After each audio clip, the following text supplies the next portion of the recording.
So we obviously made a deal yesterday, last night, and first thing I'd like to do is thank Bobby and Jabari. Obviously, Bobby was a instrumental part of our organization and our whole group. You know, just we loved the kid. He was, he loved being here and he appreciated being a Chicago Bull, and we appreciated having him. So it's always difficult to see guys like that go. But in the process, we were able, in our minds, make a deal where we added a player that kind of fits our timeline, 25 years old, fits a position that we've been looking for, and has versatility in terms of the way the game's going. Otto Porter is a guy that we believe can play 3, slide over to 4. It'll give our coaching staff options in terms of his versatility, especially when Chandler comes back in the lineup. So for us, this was, again, consistent with the direction we chose, and we feel really good about it. We're going to stay committed to the long term and what we're trying to build with some sustainability, and we feel Otto fits that mold. So with that said, I know you guys have a lot of questions for us. John, were you looking at Otto for quite a while, or did this sort of come up last minute? Well, I can let Gar speak to these things because Gar's the one who speaks to all the teams and the general managers, and I can tell you as an organization, you keep your eye on players all around the league. So, but Gar can talk more about the details. I don't know. There's always dialogue, 12 months a year, and whether it's on the phone or you're seeing guys out scouting, at summer league, at GM meetings, wherever it is. So, like in Otto's situation, we've expressed interest several times in him over the last year, I would say. Both Ernie and Tommy Shepard, who's his assistant.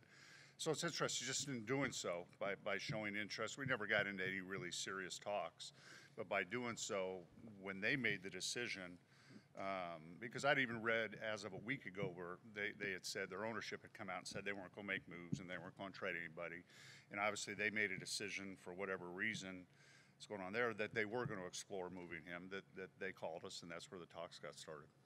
Gar, what do you think was the failure in scouting Jabari Parker and bringing him here and seeing that whether he showed up in shape or not in shape, or the defense was worse than it was? I mean, where was the breakdown of what you guys were looking at and what you actually got?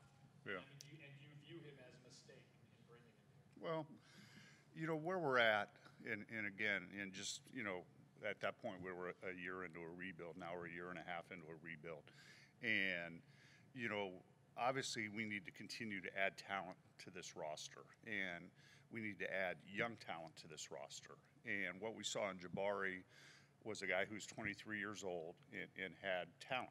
And sometimes the pieces don't fit exactly right. And obviously there were some struggles with Jabari. He had some really good games for us, but there were some struggles with him also.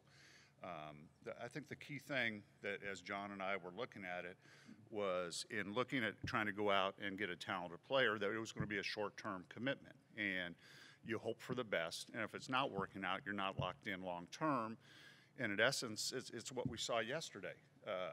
It wasn't working, obviously, with Jabari the way I think he would have liked it to work and the way we would have liked it to work.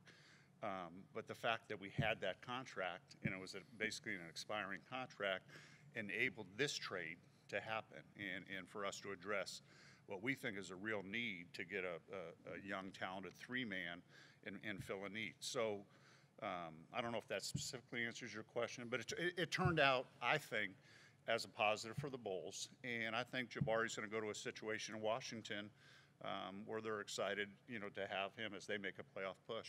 We accept responsibility for all the moves we make. We thought at the time it was worth the roll of the dice given where we're at. It didn't work out for either party. And that's sometimes it happens, but it has allowed us, as Gar said, to make a move that we were happy with. Do you have to reevaluate how you're scouting guys and what you're looking for? I mean, you've been doing this for a long time now. Do you need different eyes or a different way of viewing guys? I mean, if you feel like, we've really missed on this guy? Yeah, I like our process, and we've got a veteran staff, scouting staff. I like the processes that we go through. I think when you look around the NBA and you evaluate, drafts and guys that you pick up, you're going to see that there's hits and there's misses. And if you really, and I'm going to defend our scouting staff here, if you really dig deep as far as how we've drafted, for instance, over the last 10 years, and the analytics will prove this, that we have drafted very, very well. So I like our staff, like our process, and obviously scouting is going to be a huge, huge part of what we're doing today and what we're doing moving forward. When we started this rebuild, the draft is so critical. And, we feel that Lowry, we've got a young player that's going to be a part of our core for a long time. I think in Wendell, we've got a young player that's got all kinds of promise. I think he's just scratching the surface of what he can become. Now, obviously we're going to have a high pick this year, and this draft's going to be critical to us. And we'll also, we talk about yesterday's trade. The other part of that is when we moved Justin and got two second-round picks that have a chance to be good picks from Memphis. To us, that's another opportunity. When you're drafting in the 30s, our feeling is you have an opportunity to get a player that's going to be able to be a piece and be able to help you. And this wasn't a scouting process issue. The Jabari issue, that's our responsibility. We make that decision to sign him and bring him on. So, but again, it short term, and we've learned. We learned from. We made a deal last night that we feel long term helps us. What is the plan for Robin Lopez now that you're past the deadline? Our intention, we haven't really discussed anything. I know that there's a lot of talk and rumor around the league about buyouts. We have not spoken about that. Internally as an organization, the discussions we have had center around the whole buyout process in general. And in a lot of ways, it hurts the trade market when there's all this belief that guys are going to be bought out. I certainly think it hurt us in this case. And so we are not committed to anything right now. And my feeling right now is Robin, it can change, no doubt, but Robin will be with us. We don't see any reason. Our players love him. He's a great teammate. He's a good guy. So we don't feel it necessary. And again, I'm speaking today. A lot can change, but we don't feel it's an absolute given that we have to just buy a guy out to help another team. And historically, that's been your guys' stance on that. Playing devil's advocate for a second, given all that he has, been a good soldier for you guys. You guys iced him last year at the All-Star break. If he and his representative were to approach you and ask you for buyout, wouldn't any of that those factors? We'd have discussion, but also players sign contracts and they're under contract, and that's not. Look, we have great respect for Robin. I mean, he's a really interesting guy, and we've loved having him around, and he's been good for our team. But players go in and sign deals, and so when you're under contract, you're under contract. John, given what Otto's going to get for the next couple of years, does that alter your free agent thinking in any way going forward? Well, before the trade, we were looking at having some cap space this year in the range of about $40 million. This cuts that in half. We are realistic in terms of what the free agent market is. We're not in the position as of today to be in the position to go after the big names, the franchise changers. We're just not, we're looking at things realistically. We also looked ahead to this summer and even the summer beyond, looked at available wings and versatile players, and the list is what it is. No guarantees of getting players like that. We thought that this was a perfect opportunity to get a player like Otto. Is he making a lot of money? Of course he is. A lot of players in our league are making a lot of money. And it does take away some of that cap space, but we also felt that, we tried to re-sign Bobby this past offseason. We made him an offer that he turned down, which is his right. As we evaluate our team, we looked at having Larry Markkinen as our starting 4, Wendell Carter as our starting 5 for hopefully many, many years. To invest a lot of money right now at this time in somebody who, as much as we love Bobby, at a position that was going to be a backup for us, when we knew we could get a starting small forward, that made more sense to us than anything. So we'll look at the free agent market this summer. Our intention, our goals will be we're going to have a high draft pick. We have a second-round pick. And with the money we have available, we want to address the veteran players that we feel can fit the team and help our young players along. That's been the challenge with the rebuild is finding the right veterans, the guys that can play a role and lead in the locker room. And even though Otto's 25 and a quiet guy, he has been in the league 6 years and has had success. So we'll see how he does. But the cap space issue for us, it just made sense because we knew we're realistic, knowing we're not going to be huge players in terms of the big names. John, the other side of that, if you acquire a contract like that, then the other side's going to be, well, that's because you guys feel like in free agency you guys can't hit it big with some of the big name guys. I mean, can you talk about that? I think I just answered that. We right now we're not at a position right now where we believe we can do that. That's where we're aspiring to. Every organization is at at a different point in their cycle as a team. We're at a very beginning point of a rebuild. We're still very positive of the direction we've chosen. We understood going into this that it would be really hard and at times painful. This year's probably been more painful than we thought, just given when we started day one. You guys know, you were here. We were healthy, we were excited, those type of things. Those things have changed over time.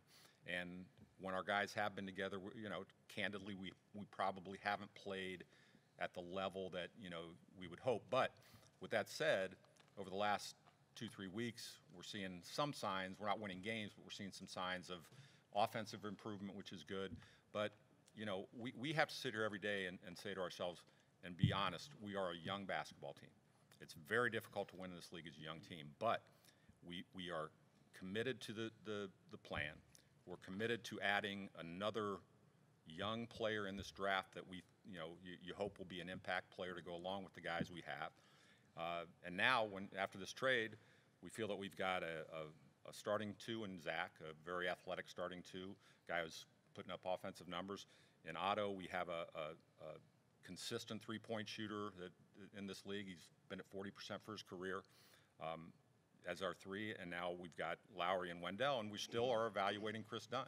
And the rest of this year, for the good or the bad, is letting Chris Dunn play, get experience, and keep trying to become the player that he wants to become, that we feel, and it's all about the decisions we're going to make going forward and what happens these last 27, 28 games. But don't you think that's kind of a black eye on you guys? I mean, the Knicks are rebuilding, and they are clearing decks to try and land this big fish.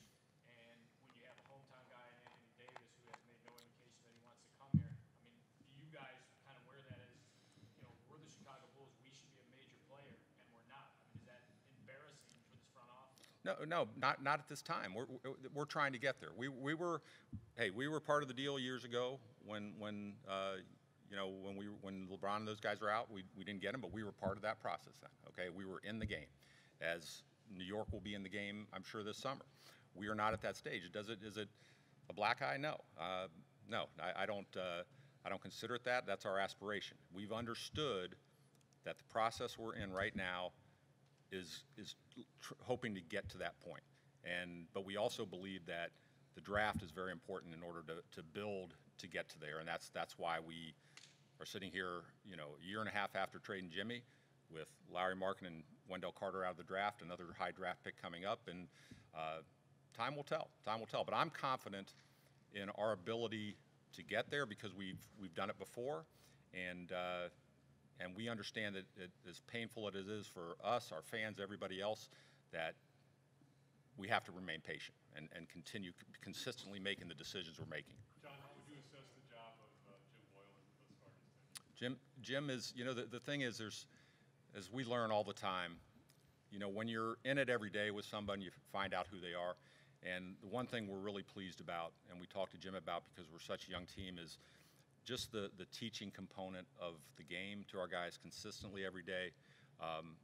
The early, that first week with the whole Boston game and that was a bad way to start, but when you're in it with him every day, you see his passion, commitment, and the care he has for his players and our organization. So we feel he's doing the right things, and he's trying to get our guys to understand what being a professional is and to play hard every night, and to practice hard every day. So we're doing fine with Jim. And Jim's been great in terms of communicating with every single day. So we're on a good page there. Malika, you had a question. I was just curious if you could specify what is it that you're evaluating that will tip the scales and say, okay, Chris Dunn is a point guard, a starting point guard for this franchise going forward, and what would tip the scales saying maybe we need to go out and look at that spot over the summer? Well, it's not. I'm not going to get into specific things. It's point guard position it's a critical position. It's a tough one to play. You have to be a leader. You have to be a distributor. You have to be a scorer. That's what the position requires. It will be interesting to see now, as we've added another legitimate wing in Otto, how Chris handles that role with scores. And we're excited about that. We'll see. We've said all along that this process is about learning who fits, who doesn't. We still like Chris a lot. I mean, he's had some ups and downs this year in terms of his consistency, and that's always a challenge for players. Being consistently efficient in your game at all positions, but especially the point guard position is something that all teams value, and we're still taking a long look at Chris.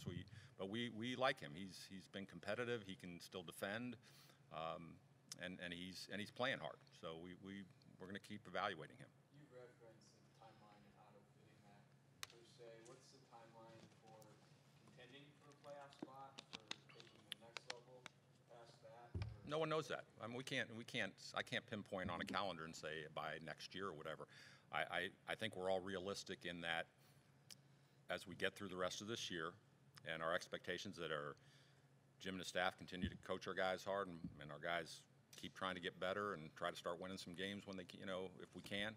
But we know that next summer is a big summer for us, like last summer was, in terms of the draft primarily, and then realistically trying to find some vets that fit the group we have.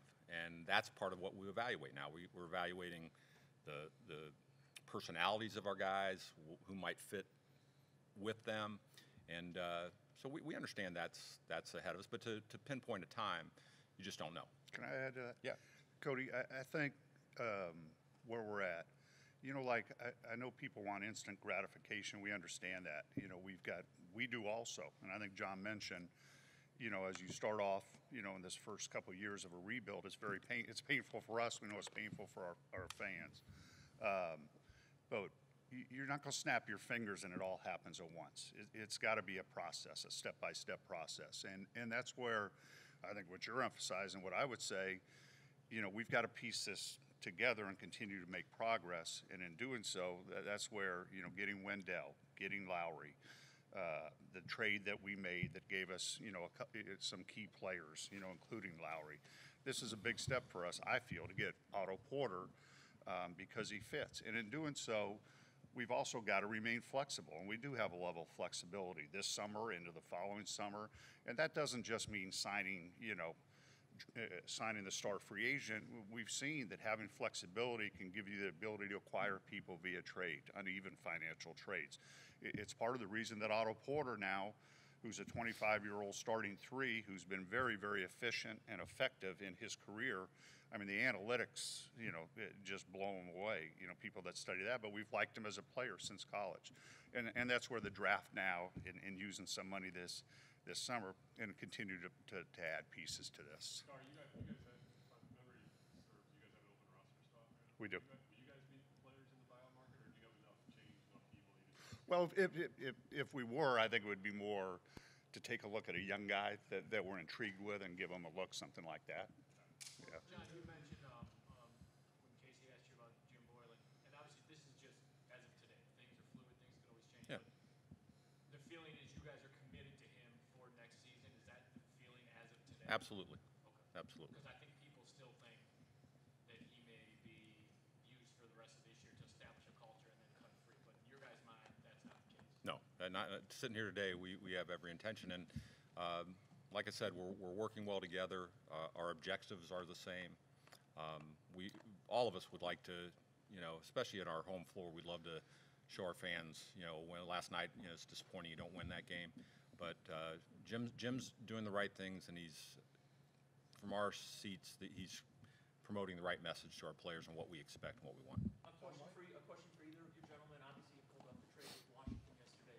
Can you say in general, without specifics, that any other teams were interested in either Jabari or Bobby? Oh yeah, we had conversations, with a lot of teams, and I know that's the standard. But Bobby was really liked throughout the league. Like John said, we love him. We love Bobby, and that's why we offered him the extension that we did in the fall. And that's what's really tough when it comes down to trades. We looked at Bobby, who we love, but we've got young starters at 4 and 5, and now we've got an opportunity to get a starting 3 that fits the timeline and how we want to play. But there was a lot of interest there, and there was interest in Jabari. Not on a great level, but people were intrigued by him, and we had a number of conversations in regards to both those guys. John, how do you view the Jim Boyle and Zach LaVine relationship? Well, I'm not going to get into kind of day-to-day personal things. I know that Zach is an incredibly talented player. Jim is an incredibly competitive coach and person. We need Zach. He's got a unique ability to score the basketball. You need guys like that. That is part of coaching, and coach-player relationships can be difficult on any level. I played for the greatest coach of all time, and sometimes relationships with players with him and players with him were not always, smooth. That's not to say there's anything going on with Zach and Jim. One of Jim's great strengths is his constant communication with players. He does not lie to them. He tells them the truth. And Zach is a player that wants to be great, who has a lot of ways to grow, which is exciting, for both sides. So, Jim's doing what he thinks he has to do as a head coach. Jim sits down with Zach frequently and shows him film. They talk about the game, what Zach can do better to improve, those type of things. That's you have, as a head coach, you have to be willing to confront and talk the truth to players, and Jim does that. So, and he does it in a way that's very professional. I think you'd be hard pressed to find players that would ever say that Jim doesn't care about them and wants the best for them. That's how he treats them. John, how typically when teams take on that type of money that you did go out with, they get draft pick compensation back. What made this different, and why then did you have to send out a future second? What would be some examples you would have? There was a lot. Well, no, give me a couple, because that's why I'm cursed. There's. Houston just did one of the same thing that you did What's that? with the Brandon Knight, Marquise Cruz. Yeah, to me, the biggest difference is, again, Otto Porter is a 25-year-old player that has been a high-level three-point shooter. He's produced very efficiently in his career. He's still only 25. It's a 2-year commitment. I think those things: can defend, can shoot, been very efficient, assist-to-turnover ratio, doesn't turn the ball over. He's a talented, young, productive player. And that's why I asked you for examples. Brandon Knight, I don't, because of his injuries and those things, I think it's been different. It wasn't like Washington was trying to get off of Otto Porter's salary. Right. Houston was trying to get off of Brandon Knight's salary. So you have to incentivize those type of things. In terms of the draft pick, and this is where I think it's hard. I don't expect people, none of us do, to understand the business full force. But every team has their objectives and goals. One of Washington's objectives and goals yesterday was to get out of the tax. Plain and simple. We knew that as we were talking about the deal. They are devoid of picks, second-round picks going forward. If you watched, what they did after our deal was they used the pick we gave them to move Markieff Morris to get them out of the tax. So this deal may not have happened had we not done that. So I know it's very easy to sit there and critique everything, as saying, but we have added second-round picks to our, over the next 4 years, we have 5 second-round picks. We believe several of them are going to be very good. So we do things that if we feel we have to make a deal or want to make a deal, and that's what it takes, that's what we're going to do, and that's what we did yesterday. There wasn't a one-on-one, there wasn't a deal we could do that got them what they were, one of the things they were trying to accomplish, which was get out of the tax, that we could do directly with them. Right. John, I just heard you say two different things. One, Washington wasn't trying to get off out of his money. But two, Well, no, I didn't say, I said they were, that wasn't their objective. Their objective was not to just get off Otto Porter. Right. We couldn't do a one-on-one deal. We couldn't do a one-for-one. We couldn't do a one-for-one deal with them, okay? In terms of just getting them out of the tax just separately. We had to do something extra so they could then move a Markeith Morris to get out, okay? So. John, the draft could go several different ways. Right. You guys have filled several different positions, so why make the move now, rather than wait and see how, whether you get a small hole in the draft or whatever? You can answer that one. Yeah, I mean, obviously there's going to be opportunities in the draft, and you don't know where you're picking, who's available. And as you guys know that have covered us for a long time, we're going to take who we feel the best talent, the best player, or the best fit for us is.